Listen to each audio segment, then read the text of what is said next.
Okay dear student, आज म तपाईँहरूको बिचमा एउटा मोस्ट इम्पोर्टेन्ट र इजी क्वेसन लिएर आएको छु।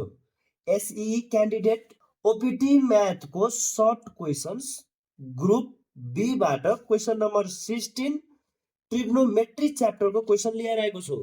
2 मार्क्सको छ र धेरै इजी छ। क्वेसन के छ हाम्रो? Solve sin 2x minus sin x equal to 0। यहाँ जुन x छ त्यो x को भ्यालु हामीलाई निकाल्नु छ र त्यो x को भ्यालु भनेको एंगलमा आउँछ र एंगल पनि केमा मेजर गरेको छ? डिग्रीमा मेजरमेन्ट गरेर हामीले निकाल्नु छ र जुन x को भ्यालु कहाँदेखि कहाँसम्म लिनुपर्छ? त 0 डिग्रीदेखि लिएर 180 डिग्रीसम्म लिनुपर्छ। मतलब 0 पनि हुन सक्छ, 180 पनि हुन सक्छ।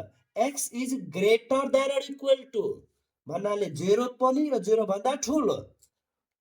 x is less than 180 degree or equal to, यसको मतलब 180 डिग्री पनि हुन सक्छ र 180 भन्दा कम। यसको मतलब हो यो x को भ्यालु 0 डिग्री भन्दा बढी र 180 डिग्री भन्दा कम। अब हामी यसलाई के गर्छौं? सोल्भ गर्छौं। ओके, सो हेर्नुस् solution here sin 2x minus sin x is equal to 0।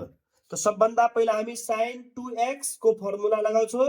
sin 2x को फर्मुला के हुन्छ? 2 sin x into cos x minus को माइनस फेरि sin x जस्ताको त्यस्तै इज इक्वल टु 0।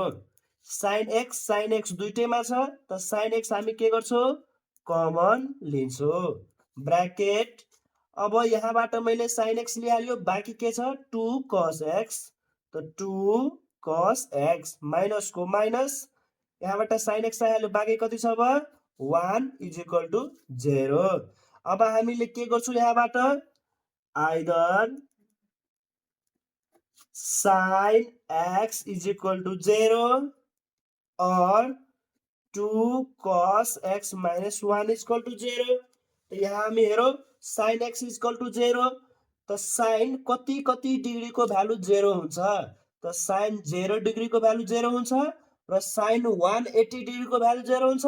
अरु पनि यदि कुनैको हुन्छ त हामी लिदैनौं, किनभने हामीलाई के लिनु छ?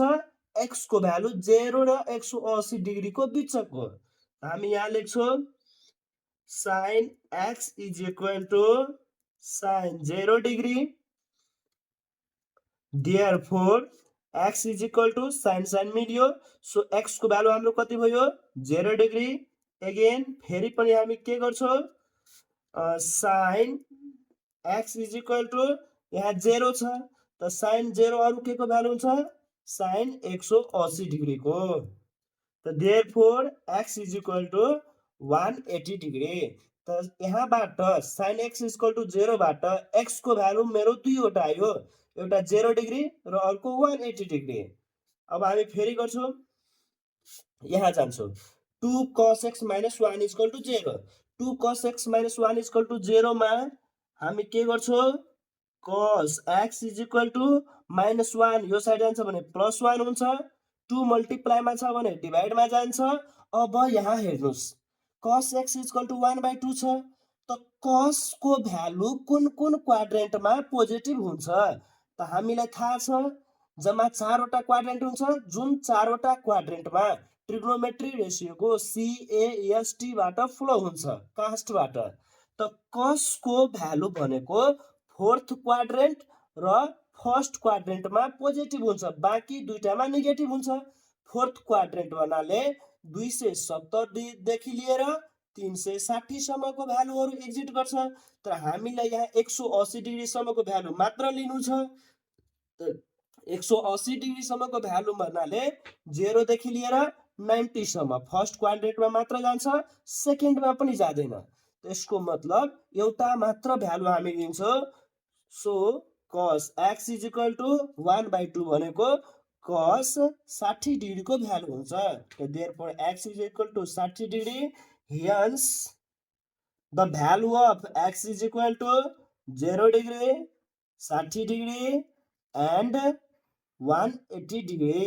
यो भयो हाम्रो रिक्वायर्ड एन्सर यो क्वेसनको। ओके, सो हामीले यस्तो यस्तो क्वेसनहरू अझ पनि लिएर आउनेछौँ।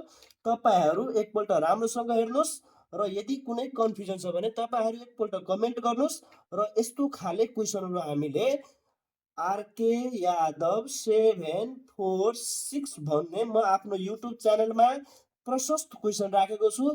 तपाईँ जानुहोस्, भिजिट गर्नुहोस् र त्यहाँबाट पनि नयाँ नयाँ क्वेसनहरू सिक्नुहोस्। Okay, thank you.